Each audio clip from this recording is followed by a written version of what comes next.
Hey, good morning, guys. Welcome to Paradise. Well, when I say Paradise, it's Paradise Road, and that's why I say Paradise. We're out here along 80, working some ground, some fall tillage.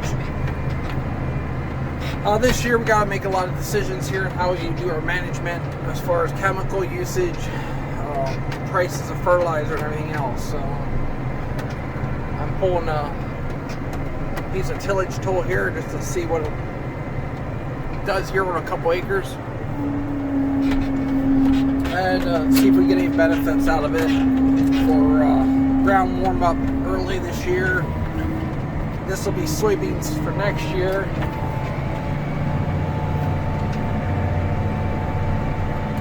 It's hard to talk and focus and make sure you're all set up here. We're going to come back around here a little bit if we can slowly.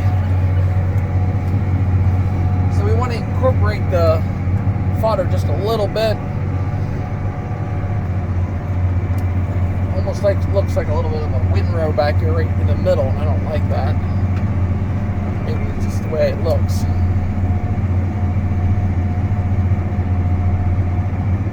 So we're in the market to try out a couple different tillage tools here this year. I know John Deere came out with a VT a couple years back, and I know they're really pricey, but this is a 12-foot. It takes some horsepower to pull it. But I like about this one here, it has the adjustable gangs, and I know John Deere does too. I'm not sure about Land Pride, and a couple other makes. I think Kuhn makes one too now. Yeah, so it's kind of like a trial and error thing for me, because new farm, new ground, how's it going to respond? I can name a couple of issues we have. A lot of organic matter on top, and we have to eliminate that. So, come back around here quick. And so we can cut down on grubs in the spring. We did have to replant some soybeans here on the, I don't know if it was on this farm or another farm, I forget. But yeah, so we're going to try different things and see if we can eliminate some problems. Roundup is going through the roof, fertilizers. So what are some of the options we have? Cut our costs by not applying as much chemical, not applying as much fertilizer, trying to wing it a year. These are some of the options I'm thinking, and just thinking out loud. And so this field here, I want to do something different. We're going to put, it's late, it's November the 19th or the 20th here, so I'm going to come right back around here and spread rye on here at 3 bushel to the acre. Now soybeans can go in a little later and still get a real decent crop, and sometimes it's better to go in a little later, not too early with soybeans. The ground warms up, your insect pressure is down a little bit, grub, and allow the rye to get some height to it. And then my plan was to take the roller and roll the rye and help with weed control, and maybe just come back in one time when the beans are up about 4 to 6 inches, and then come back in and just clean up whatever we can to save on some money.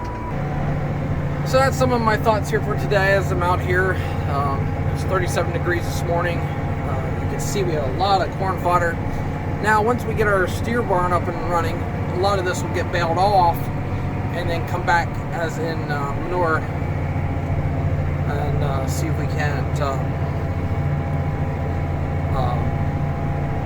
get rid of some of our organic matter that way off the field, and allow it to break down a little faster with the manure and the cattle going through it. Overall, what I see is pretty decent here. I see a little bit of bunching. I did lift up the drag up on the back, so when pull the corn fodder, being a heavier corn fodder, but we're still seeing a little bit of a drag when you see bunching in the field on this unit. So I might try to adjust it a little bit more here and go from there. I'll come back to here a little bit later with some more thoughts on how we can save some money here on cutting costs and still come up with a nice yield for 2022. Again, this is a lot of trial and error, and yeah, we're burning right now 9.9 gallon, so I'm pushing here about 9.6 mile an hour, and then the tractor, you're going to have costs there and my time and stuff too, but replanting beans is not fun either. So some of you guys that do farm different parts of the world, you can let me know in the comment section what you think you're gonna change and how you're gonna just move forward for the planting season of 2022. Everybody has their opinions on their ground. Your ground might not match my ground, and my ground doesn't match yours, but just stirring the ground up very little bit with this turbo till thing, and like I said, I'm going to come back in with 3 bushel rye and try this strip here on soybeans to see what my yield are for 2022. A lot of times in my videos I don't come back and let you know what I've done and bushels and stuff like that, because now there's a drag there. I'm not sure I made that drag. So we're going to try to do a better job this year, and especially on this farm. This is enough acreage here, different plots, we can try things and then just enjoy it and have fun. But I do know we need to really step up and save money here for 2022 with fertilizer prices and everything else. So this has been interesting, but yet, you know, we can make mistakes and wish we didn't do the start things like what we're doing.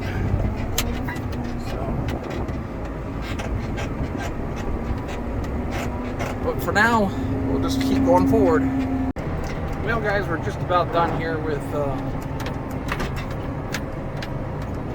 this organic ground. I think it does a really nice job mixing this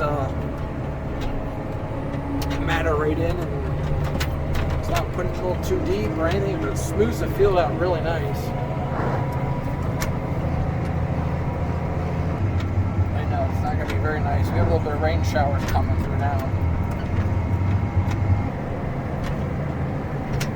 See a little before and after view there, and it's just mixing it right up nice and chopping it up.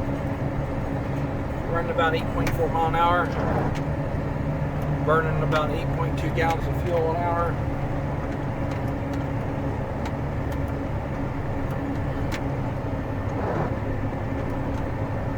I lift up right over this waterway.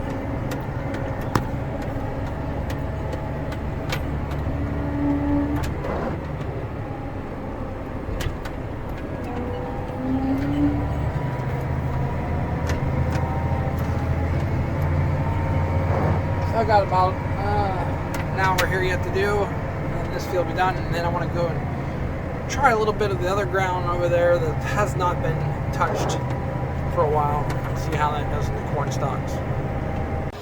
Well, guys, I wanted to stop here and just kind of show you what kind of job we're doing here with this unit, and talk a little bit about stirring the ground up and stuff like that. But we want to stay with our no-till practices here on the farm. So we are in the 7290R and this VT vertical tillage tool. So I'm going to switch it around here and then kind of see what we're doing. So come up here to the ground first where we already went through, and all we were doing is stirring just a little bit of the ground, mixing it in. See how it levels there? Different levels of trash, dirt, and a lot on top yet. So what I talk about bunching here is we'll show you right here. Here's a real prime example. That ain't real good there. So I'm gonna try to figure out why this is doing that. When we get down there and clean it off here a little bit and see if we can eliminate some of that. Because you definitely don't want to have big bunches to plant through for 2022. I really like this knife here for cutting. I have that down, and the discs are on a, I think a 6%. Yeah. About probably like a 4. 4 or 5 there.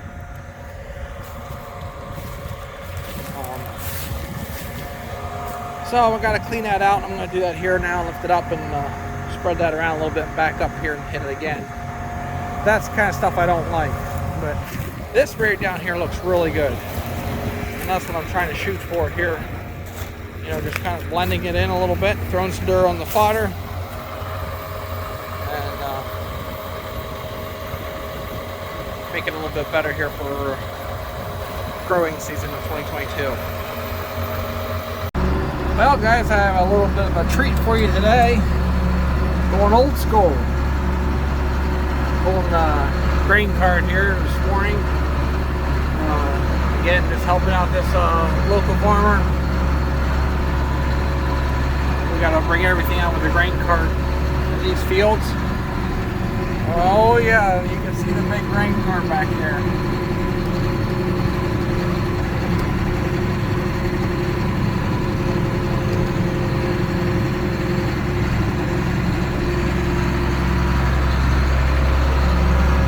Nice old school tractor. I was running my 7290R this morning, so it's a 15 speed power shift. Sounds really good.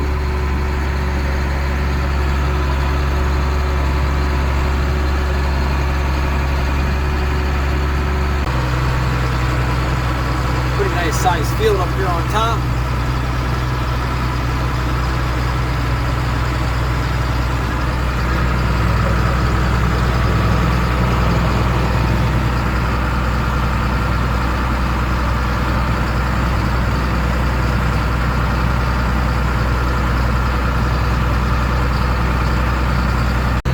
We had a really nice corn in our area this year.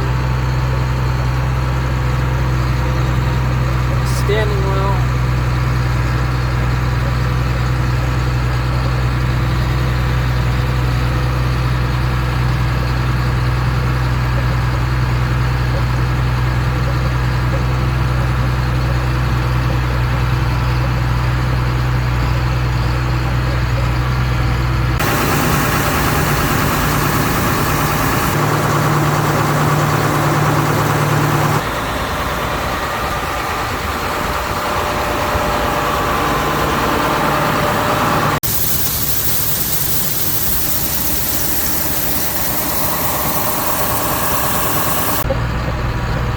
Life of a grain cart operator.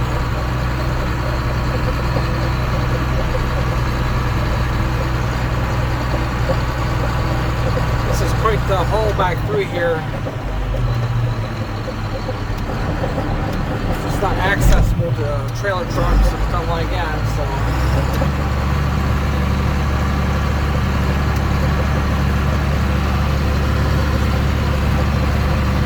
Absolutely a gorgeous day.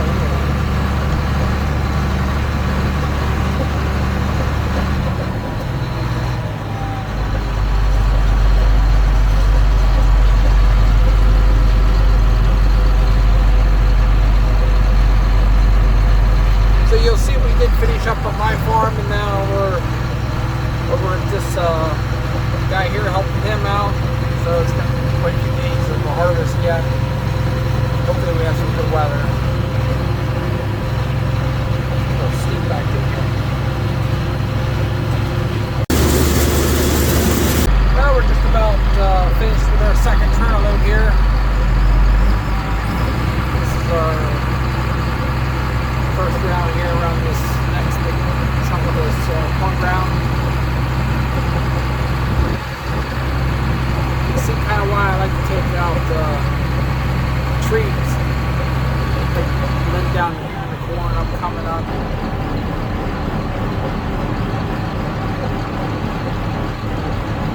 It's hard on the combine stuff.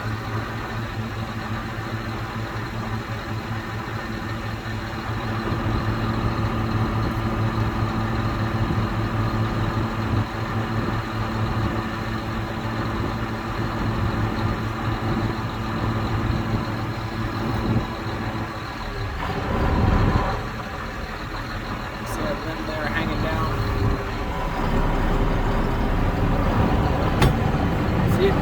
combine. That's grounds for tractor to come over. Everybody loves the trees, but they have a place for them, not out in the middle of the field.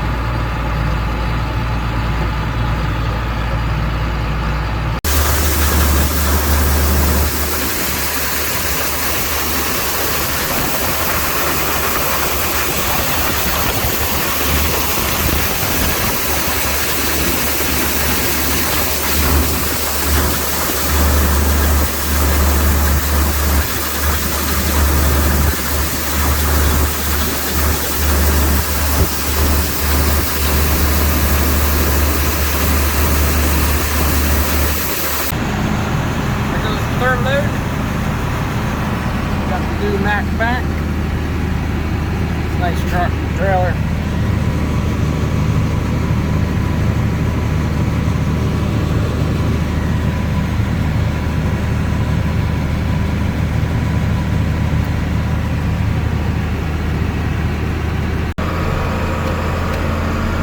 Yeah, Pennsylvania is a little bit more what we call a rough terrain.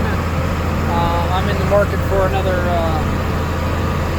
A grain cart. I've been looking at Kinsey. I talked to a couple different companies, and they said Trax would probably be the best for the hills and stuff to keep them to hold tight.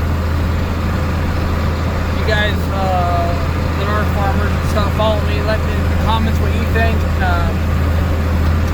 It has to be right around 1,000 bushel, no bigger, just because of horsepower to pull it on these hills. But yeah, it's amazing. Different flat ground we're used to, you know, a little farther south and west of us here. So if you have any ideas, leave them in the comments. Well, guys, it's definitely a classic there, that John Deere 400 grain cart. But it works. I can keep up with the John Deere 96 60 combine. Some really decent corn. And that 4560 is a nice plastic too. A little rougher ride than I'm used to, but I want to get a little bit more corn here. My back's killing me going up and down. Hey guys, it's about 4 o'clock here and we're still at it. This is number 5 trail loads here for the day.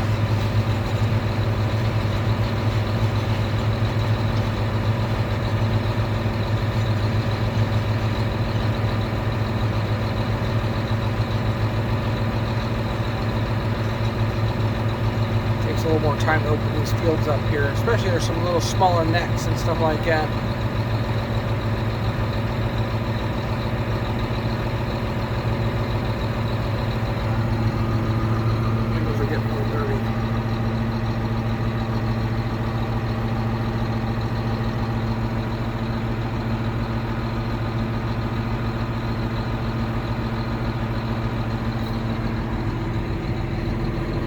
Couple deer so far.